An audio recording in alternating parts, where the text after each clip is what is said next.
শুধু রেস্টুরেন্টের কথা শুনে অবাক হয়ে গেছি। ওর বরিপুর বাজারে বড় বড় দুটো শপিং মলও আছে। 2 বছর আগে যখন আমি ব্রেকআপ করে বাইরে পড়তে গেছি, তখন ওর একটা চকলেট কিনে দেওয়ার মতো ক্ষমতা ছিল না।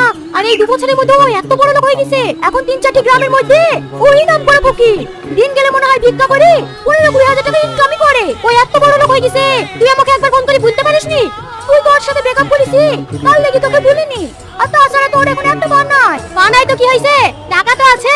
নতুন করে কোথায় বাড়ি করেছে রে? আজকে আমি ওদের বাড়ি যাব। কেন, কি করতে যাবি? পুরানো ভালোবাসা নতুন করে জাগি বিয়ে করতে। ও কি বাড়িতে আছো? কি ব্যাপার তুমি? তুমি এত কষ্ট করে উঠছো কেন? বসো বসো, একটা কথা বলো তো। আমি তোমার সঙ্গে ব্রেকআপ করেছি বলে তুমি এখনো আমার উপর রেগে আছো?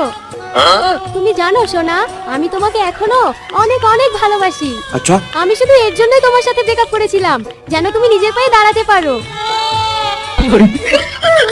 না না, জানে তুমি জীবনে কিছু করতে